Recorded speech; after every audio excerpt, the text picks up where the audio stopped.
अगले दिन वो मैके गई थी। बाकायदा रिश्ता ले जाने से पहले वो भाभी से न सिर्फ इजाज़त लेना चाहती थी बल्कि हाशिर के तहफ़्फ़ुज़ात भी उनके इल्म में लाना चाहती थी। हस्ब तवक्का वो सब उनकी ख्वाहिश जानकर खुश हो गए थे। घर पर की लाडली हफ्सा नज़रों के सामने महफूज हाथों में रहती। इससे बढ़कर क्या होता। हफ्सा का नौकरी करना वैसे भी अम्मी और दादी को पसंद नहीं था, सो ये उनके लिए कोई बड़ी बात नहीं थी। इसलिए उन्होंने हफ्सा को भी इस बारे में बताने की जहमत नहीं की। घर में मशवरे के बाद अगला त्यौहार बाकायदा रिश्ते लाकर रस्म करने के लिए मुख्तस हुआ। हफ्सा के लिए यह खुशगवार झटका था जब वो मायूस हो चुकी थी। अल्लाह ने अपनी रहमत से उसका मन मुराद पूरी कर दी।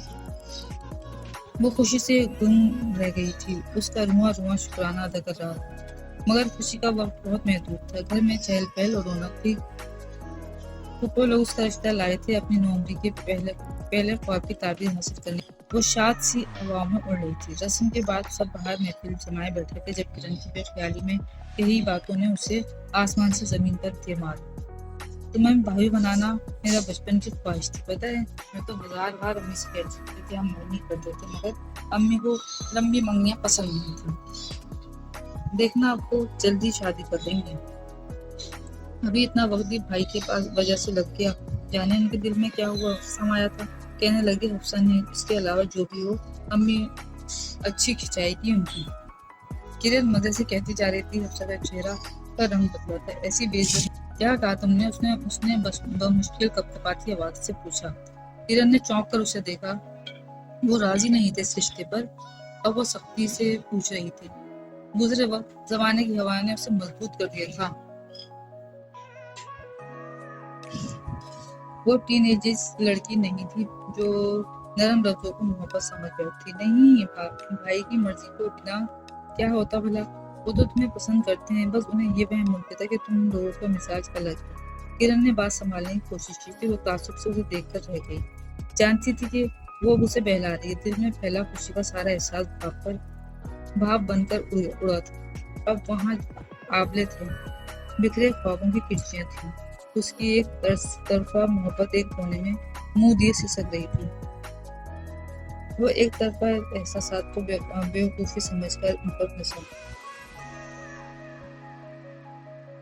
खुशगुमानी से निकलकर हकीकत की दुनिया में आना उसके लिए मुश्किल था, मगर उसने खुद को संभाल दिया कि वो उसके जज्बात से बेखबर है। मोहब्बत खुर्दा पौधे की तरह कहीं भी उग जाती है। वो ना तो जबरदस्ती के इसके दिल में अपनी मोहब्बत का बीज डाल सकती थी, ना यूं उसे पा सकती थी। लेकिन ये ख्याल ये कि वो उस पर मुसल्लत की गई, वो अपनी जिंदगी का हिस्सा नहीं बनाना चाहता था। इसकी रगें काट रहा था। मोहब्बत का वो तनावर दरख्त जो अपने तई काट चुकी थी, फिर जड़ें फैलाकर रातों रात उग गया था। जब अब की बार दिल में जुदाई का अंदेशा नहीं बल्कि अपनी बेवफाई का गम, जो मैं इसके लिए शादमानी का दूसरा नाम था। वो इसके लिए इतनी कम माया थी। एक बार फिर सब खुश थे, मगर वो अपनी ही जात में मुफीद अंदर ही अंदर जख्मी हो रही थी। दिल चाह रहा था कि फट पड़े, लेकिन क्या कहे, रिश्ता उसकी मर्जी से तय हुआ था। अचानक से किरण का रिश्ता भी तय हो गया। यावर अब की बार इनकी क्लासी एक लड़की के जरिए घर तक आया था, और वो बेरोजगार जेर तालीम नौजवान नहीं था बल्कि एक अच्छी जॉब का हामिल था। उसकी मोहब्बत सच्ची थी, शायद उसकी दुआओं का ही असर था जो अब तक किरण का रिश्ता कहीं नहीं तय हो सका था। अनन फनन दोनों घरों में शादी की तैयारियां शुरू हो गईं। अम्मी ने उसे मजीद जॉब पर जाने से मना कर दिया था। वो अपनी ही कुंजलक सोचों में इतनी पुरमुर्दा हो रही थी कि खामोशी से उनकी बात मान ली। किसी काम में दिलचस्पी लिए बिना वो सर मुंह लपेटे लेटी रहती। दादी को अब उसकी बेरौनक सूरत देखकर तशवीश होने लगी। उस दिन अम्मी और चच्ची शादी की तैयारियों के लिए शॉपिंग पर गई थी। जब हाशिर नानी की खैरियत मालूम करने आ गया, वो अपनी ड्यूटी टाइमिंग के हिसाब से आता था। जॉब और यूनिवर्सिटी की मसरूफियात में काफी अरसे से उनका आमना सामना नहीं हुआ था। रस्म वाले दिन देखी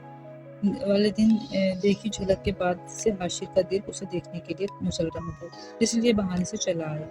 हाशिर को देखकर वो मारे बांधे उठ बैठी। सब बच्चे ट्यूशन गए थे। उसका इरादा यही था कि यहाँ से उठकर अम्मी के कमरे में चली जाएगी, मगर दादी ने उसे उठने का मौका ही नहीं दिया। वो उसकी सुस्ती की तफसील बताकर हाशिर से नुस्खा लिखवाने के लिए बेताब थी। دادی میں ان کے ساتھ ڈاکٹر کے پاس چلی جاتی ہوں۔ دماغ میں ابھرتے سوالات سے تنگ آ کر حفصہ نے لمحوں میں فیصلہ کیا۔ وہ اس سے حساب لینا چاہتی تھی۔ اس کی ذات اتنی ارزاں نہیں تھی کہ زبردستی کسی کے سر منڈ دی جاتی۔ سچی محبت کرنے والے یاور کی طرح راستہ ڈھونڈ لیتے ہیں مگر زبردستی کسی کا راستہ نہیں کاٹتے۔ اگر حاشر اسے پسند نہیں کرتا تو وہ بھی اپنی محبت کی بے توقیری برداشت کیے بغیر پوری عزت کے ساتھ رشتہ ختم کر دیتی۔ ڈاکٹر تو یہ خود ہے۔ دادی نے منہ کھول کر حیرت سے اسے دیکھا۔ حاشر نہ سمجھنے والے انداز میں دادی پوتی کو دیکھ رہا تھا جو اس کی موجودگی کو یکسر بھلائے آپس میں لگی تھی۔ ٹیسٹ کروانا ہے دادی؟ مجھے لگ رہا ہے خون کی کمی ہے۔ حفصہ نے دادی کی کمزوری پکڑی۔ دادی نے پریشانی سے اس کی شکل دیکھی۔ تبھی رنگ اتنا پیلا ہو رہا ہے، مجھے خیال ہے پہلے کیوں نہیں آیا؟ حاشر جا بیٹا اسے خون کی بوتل لگوا دے۔ بچے ٹیوشن سے آئیں گے تو گھر خالی ہوگا ورنہ میں تو خود ساتھ چلتی۔ دادی نے افسوس سے ہاتھ ملتے حاشر کو دیکھا۔ ان کے یوں گھر بیٹھے مرض کی تشخیص سے علاج تک پہنچنے پر وہ بہت کچھ کر سکتا تھا، مگر جان چکا تھا کہ یہ دھوپ چھاؤں سی لڑکی اس کے ساتھ باہر جانا چاہتی ہے اور یہ وقت میڈیکل سائنس پڑھانے کا تو نہیں۔ تو خاموشی سے باہر نکلتی ہے۔ وہ دادی کو تسلی دیتی آ کر گاڑی میں بیٹھی تو حاشر نے گاڑی آگے بڑھاتے اسے دیکھا۔ اب کیا کرنا ہوگا؟ کہاں سے خون لے کر چڑھاؤ گی؟ چڑھاؤں تمہیں؟ اس نے انداز پر حفصہ کے لب پہ اختیار کیا۔ ضروری بات کرنی ہے مجھے آپ سے، ضرور کرو، مگر یہ اپنا حشر کیا بنا لیا؟ نانی ٹھیک کہہ رہی ہیں، بہت کمزور لگ رہی ہے۔ وہ فکر مندی کے اظہار کیے بنا رہ نہیں سکا۔ اپنے حفصہ نے سر جھٹکا۔ اس کی یہی باتیں اسے خوش فہمی میں مبتلا کرتی ہیں۔ آپ کو پھپھو نے زبردستی مجھ سے شادی کے لیے راضی کیا ہے؟ اس نے بلا تمہید پوچھا۔ کیا مطلب؟ حاشر کا پاؤں بے اختیار بریک پر پڑ گیا۔ یہ سوال غیر متوقع تھا۔ زبردستی تو خیر کوئی نہیں ہوئی، وہ اسے جواب دیتا۔ اب گاڑی بھی سڑک کے ایک طرف لگا رہا تھا تاکہ فرصت سے اسے دیکھ کر بات کر سکے۔ مجھے کرن نے خود بتایا کہ آپ نے منع کر دیا تھا۔ پھپھو کے کہنے پر راضی ہوئے، اس کے یوں انکار کر دینے پر ایک دم غصے میں آئی تھی۔ کرن تو بیوقوف ہے، تم سے بڑی بیوقوف ہو۔ مجھے لگتا ہے کہ بلکہ ہے کہ ہمارے خیالات میں تضاد کی وجہ سے ہم اختلافات ہوں گے، اس لیے منع کر رہا تھا۔ پھر سوچا کہ ایسی فضول بات میں اپنی محبت کو کون چھوڑتا ہے۔ بات کے بعد میں دیکھی جائے گی، مل جل کر گزارا کر ہی لیں گے۔ حاشر نے اس کی طرف رخ کر کے گھوٹ پر زور دیتے ہوئے دھیان سے اسے دیکھا۔ اس کا اچانک ظاہر محبت حفصہ کو گھبرانے پر مجبور کر گیا۔ محبت کون؟ ایک دم سے اس کے منہ سے نکلا۔ حاشر زور سے ہنسا۔ تم بیوقوف لڑکی، تم خود ہمیشہ یہی سوچا تھا کہ اظہار محبت اپنی بیوی سے ہی کروں گا، مگر تم نے مجھے مجبور کر دیا۔ اپنی عادت کے برخلاف وہ چہک رہا تھا۔ اس کا چہرہ خوشی سے کھلا ہوا تھا۔ باتیں مت بنائیں، منع کیوں کیا؟ وہ فوراً ہی پچھلی بات پر آئی۔ تمہیں مامی اور نانی نے کچھ نہیں بتایا؟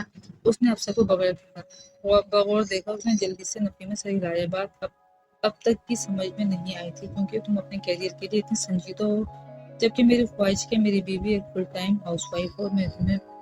جب تمہیں جاب سے منع کروں گا تو جھگڑا ہوگا۔ تمہاری جاب میرے کہنے پر ہی مامی نے چھڑائی ہے۔ حاشر نے صاف دل سے کہا۔ بس؟ حفصہ نے بے یقینی سے اسے دیکھا۔ انداز خدا باہر نکلا چوہا جیسا تھا۔ امی کے بعد حفصہ کا یہ رد عمل دیکھ کر حاشر خود پر افسوس ہو رہا تھا۔ جس بات نے اس کا سکون چھین لیا تھا وہ ان سب کے لیے اہمیت ہی نہیں رکھتا۔ تم جاب نہیں کرو گی نا شادی کے بعد؟ اس نے حفصہ سے یقین دلانا چاہیے۔ آپ کو خواتین کا جاب کرنا کیوں پسند نہیں؟ جبکہ آپ کی تو امی جاب کرتی ہیں۔ حفصہ کے لہجے میں اب استجاب تھا۔ اس نے حاشر کے سوال کے جواب نہیں دیے تھے۔ اسی لیے نہیں پسند ہے۔ اپنی امی کی روٹین دیکھ کر ہی سوچتا ہوں کہ میرے بچوں کی امی جاب نہ کرے، ان کے ساتھ مکمل وقت بتائے۔ اس نے مکمل سنجیدگی سے کہتے حفصہ کی آنکھوں میں جھانکا تھا۔ حاشر کی آنکھوں میں مچلتی شوقی نے اس کی گال تپا دی۔ وہ نظریں چرا گئی، پھر بات بدلنے کو بولی۔ ملک کی آدھی آبادی خواتین کی ہے۔ اگر آدھی آبادی کام نہیں کرے گی تو گھر بیٹھے گی تو ملک کیسے ترقی کرے گا؟ قوموں کا سرمایہ ان کے جوان، ان کے بچے ہوتے ہیں۔ मादी अशिया नहीं, हमारी आधी आबादी जिसने अगली नस्ल की तरबियत करनी है, वो ज़बरदस्ती की मशक्क़त में मसरूफ़ होगी तो हमारी अगली नस्ल का क्या सीखेगी? तुम्हारे वक्त और इल्म की ज़रूरत हमारे घर को है। मैं नहीं चाहता कि मेरे बच्चे स्कूल से आएं तो उन्हें सीने में छुपाकर उनकी बातें सुनने वाली माँ थकावट का शिकार उन्हें छोटी छोटी बातों के लिए ही माँ के पीछे पीटना पड़े और माँ घड़ी की सुइयों के साथ घर और जॉब को चलाने में खुद को भूल जाए। हाशिर के लहजे में रियासत थी, पानी की तड़प थी, बचपन के खोए हुए लम्हों की पुकार थी। वो खामोश थी, खुद की ग्रूम पर्सनालिटी और माशी आसूगी से जॉब की तरफ माइल करती थी, मगर कुछ जॉब की मुश्किलात बर्दाश्त करके उसे अंदाजा हुआ था कि वर्किंग वुमन के लिए घरदारी आसान नहीं। सारा दिन की थकावट घर में मुंतजिर काम देखकर वो रोचन हो जाती थी, मगर वो मामले का ये पहलू उसकी नजर से बिल्कुल ओझल था। खुद मुख्तार, खुद निसार, बाएतमाद नजर आने वाले हाशी के लहजे में अजीब सी कसरत थी। दिल में जाने कैसी कसक बिना थी जो उसके अंदर तक उतरी थी। मैं तुम्हें मजबूर नहीं करना चाहता, इसीलिए मना कर रहा हूँ। सबका अपना नजरिया होता है, तुम्हें जॉब का शौक है, सारी जिंदगी हम दोनों बिला वजह की बहस करते रहे, इससे बेहतर है किनारा कर ले। इसलिए अब भी तुम्हारे हाथ में। हाशिर ने सिर्फ खामोशी से जाने क्या समझा कि सारी बात समेट कर उसकी ख्वाहिश और ख्वाब के तराजू के पल्लू में रख दिया। हाशिर नहीं जानता था, मगर वो तो जानती थी कि जॉब एक शौक था, मगर वो इस अवाइल उम्री का ख्वाब। उसने मुस्कुराकर अपने सतरंगे ख्वाब को, हसीन ताबीर को देखा। फैसला तो बहुत पहले हो चुका था, सोचने की जरूरत ही नहीं थी। आप बाद में मुझे रोड पर खड़ा करके सिर्फ लेक्चर ही पिलाया करेंगे या कभी कुछ और भी मिलेगा? उसने शरारत से ये सवाल में हाशिर के लिए जवाब को अजीबा था। इत्मीनान और सुकून, मोहब्बत, खुशी, जाने क्या एहसास था जो उसकी रूह में वाह बनकर बरसे थे। वो सरशार सा हो गया। बाद में तो तुम्हें एक प्यार का इमरत धारा पिलाऊंगा। वो एकदम बेबाक हो गया था, अफसर का चेहरा सुर्ख हो गया। बस ज्यादा ओवर मत हो, मुझे घर ड्रॉप कर दो। अफसर के लिए उसकी नजरों का सामना मुश्किल हो रहा था। नानी को क्या बताओगी कितनी बोतलें खून की चढ़ाई थी? पीले चेहरे को लाल कर दिया मैंने। वो गाड़ी ड्राइव करता हंस रहा था, सभी हंस पड़ी। तो रात को इख्तलाफात न बनाया जाए तो जीत सहल हो जाती।